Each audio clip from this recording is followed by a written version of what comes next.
Good morning সবাইকে।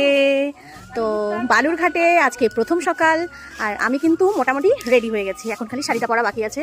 মেয়েরও স্নান হয়ে গেছে, নুপুরের স্নান হয়ে গেছে, আর বাদ বাকি সবাই স্নান করছে।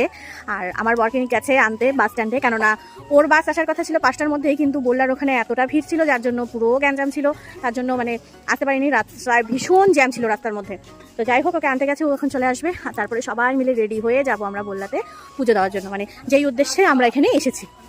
অবশেষে বরমশাই কিন্তু চলে আসলো বাড়িতে, আর এখন মোটামুটি সবাই কিন্তু আস্তে আস্তে রেডি হয়ে নিচ্ছে। আর এই দেখো পাঞ্জাবি পরে দুই বন্ধু রেডি। গুড়িয়া, তুমি কোথায় যাচ্ছ সকাল সকাল এত সুন্দর রেডি হয়ে? আমি এত সুন্দর রেডি হয়ে এসেছি বালুরঘাটে বল্লা গাড়ি দেখার জন্য। তো এখন তো সবাই রেডি হচ্ছে, আর আমি কিন্তু সকাল থেকে স্নান করে ব্রাশ করে রেডি। এখন কিন্তু সবাই রেডি হওয়ার পর আমরা যাবো বল্লা গাড়ির উদ্দেশ্যে। জয় মা বললা। জয় মা বল্লা। ও মামা, তোমার এখনো হয়নি? হ্যাঁ, এই দেখো আমি শাড়ি পরে নিয়েছি, এবার কিন্তু যাবো পুজো করতে। আর বাদবাকি সবাই এখনো রেডি হচ্ছে, আর বেরোতে না অনেকটাই লেট হয়ে গেল। তো এই যে আমি রেডি, কেমন লাগছে অবশ্যই জানিও।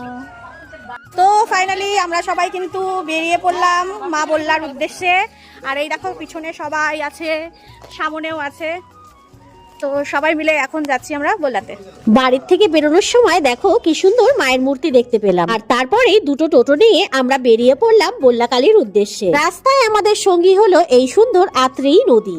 গ্রামের পরিবেশ দেখতে দেখতে পৌঁছে গেলাম আমরা। কিন্তু আমাদেরকে নামিয়ে দিল। আর এই দেখো কি সুন্দর, এখান থেকে মন্দিরটা কিন্তু অনেকটাই দূর।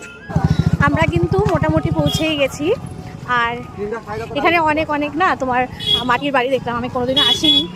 যারা এসছো তারা তো জানোই, বাট আমি কোনোদিনও আসিনি। আর এদিকে দুধার দিয়ে খুব সুন্দর মেলা বসেছে, ছোটো ছোটো দোকানপাট এখানে সব বসেছে।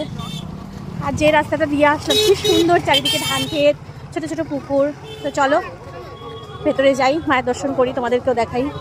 তো মন্দিরে ঢোকার আগে আমরা কিন্তু আলতা সিঁদুর নিতে ঢুকেছি। শাড়ি তো নিয়েই এসেছিলাম, আর এই যে আলতা সিঁদুরও কিন্তু নিয়ে নিলাম। আর প্রচণ্ড ভিড় আছে এখনো, দেখতেই পাচ্ছ। তো যাই, আস্তে আস্তে এগিয়ে যাই। জয় মা বললা।